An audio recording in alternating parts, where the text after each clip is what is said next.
Hello mga ka-people! Ni ako karon sa ato ang Christmas Bazaar, sa atong Christmas Park diri sa Oroquieta City Plaza. Ka-people, na ako'y nabalitaan nga lami kayo nga food stall diri sa atong bazaar. Ug karon nailhan man ko ninyo as medtech sa City Health, vlogger and donor sa ka-people. Karon, ako ang tig-serve ninyo diri sa inyong mga orders sa tambayan sa Manggahan.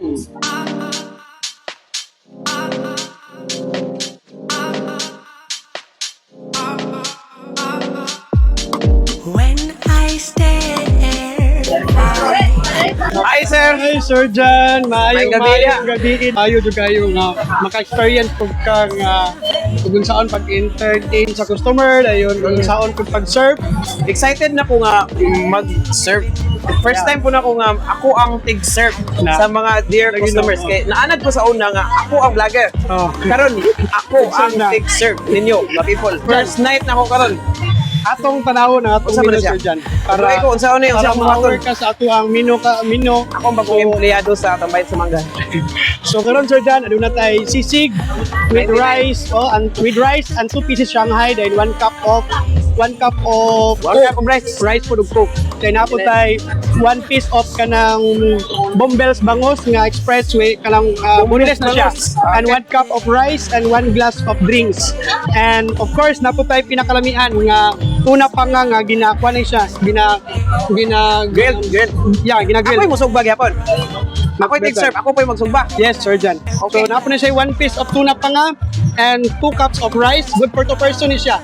Okay, and 2 glasses of drinks. So, nato yung mga additional nga menu, napo tayo gitawag o dinakdakan Amo nga na pork. itong Yeah. dinakdakan. Dinakdakan nga pork. So, mga dili pa kayo ako, lami di kay Sir Jan dyan saon.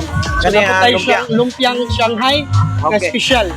Dayon, if ever og naamang galing mo order, mahibalo jud ka Sir Jan kung unsaon di siya pa pamaagi kung pag-order. So, 99 Worth pesos. 99. Ako na ning ihatag Yeah, sa i-serve ni Sir Jan. Nag-order. Siya nga table. Ay ma'am, may gabi. Naray mo order ma'am. Pork sisig. Enjoy your meal ma'am. Eh, paano na naman ang dinakdakan? Nag-order ka? Dinakdakan. Or sisig yapon? Okay, sisig.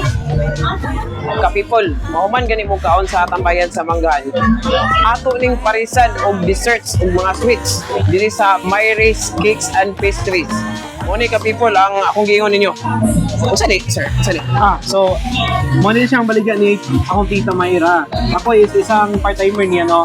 So, yung gina-offer sa iyang business is isa nga assorted ng mga boxes na po yung mga specific na mga flavors. So, 8 pieces, kana naka-value siya at 100 pesos. Din po tayo 100 pesos, cheesy muffins. Din po O tayo Diema Milky Buns. banana cake worth 180 pesos. Then, if gusto mo individual pieces lang, naputay tayo 10 pesos. Ang nakanindot na niyo kay usually magod ang mga product na similar ni is naka-fried siya with oil, in which dire bake ka siya, no oil siya, no di siya oily. Kasi luto ni sa Timay. Si akong tita, which is ang business owner si Tita Mayra Torres, guys, nasa Mubo nilang physical shop. Ay Mayra. So tilawin ninyo ni ka-people, oh. This is just 100 pesos. Sulit na kayo. Nindot kisa pang pasalubong ko yan, no? Nindot. Kaya naka-box siya ba? Pang family and friends yun siya. Then ang yung presentation po no kay Limpio, dayon may good pagkasil. Ka-people, isa sa mga best seller sa Myra's Cakes and Pastries, kaning gitawag og Diema Milky Buns. Sulayin ninyo ni ka-people, dali ta ni mahurot diri kay lami gyud ni siya.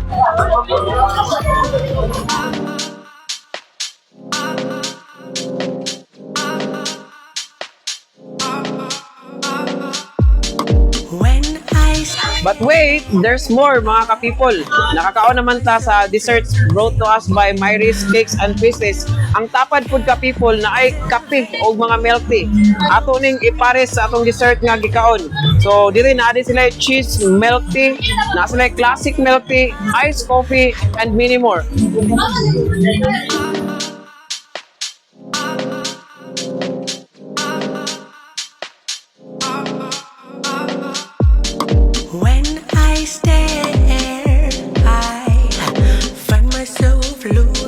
There you have it mga ka-people. Grabe jud ako ang experience, ako ang first time nga maging server. Dili lalim kay una ang area medyo mainit na kay daghan kayong tawo, igang crowded. Dasok kay ang mga tao tungod sa kadaghang mianhi sa atong Christmas bazaar sa plaza. Labi na kay gabi daghang manihapon, dasok kayo ang mga tao. Busy kaayo. Murag stressful gid siya nga trabaho. Dayon dapat uptick yung ka people kay nay ubang customers sad nga hindi ka uptick, mubali na sila sa lain. Then dapat ma-serve jud din dayon nimo. Grabe ako ang experience. First time magud na ko nga maging server. Server ko sa Tambayan sa Manggahan. Nang salamat kayo, Tambayan sa Manggahan. O salamat po ko sa Myra's Cakes and Pastries ni Ate Myra. Ang inyong lami kayo nga mga pastries. Isa din po ni sa nag-catch og attention sa atong mga ka-people. That's why daghang mo anak ko diya nangabot. O giparisan po na to karon og R Cafe. Ang dessert dili kompleto kung wa po na milk tea og kape. Salamat kayo R Cafe. And of course, di po na ko kalimtan magpasalamat sa Ginoo na tanan ani og mo-greet po ko og happy birthday to Ma'am Darling Sabion. Ate Darl, the owner of Tambayan sa Manggahan, happy birthday.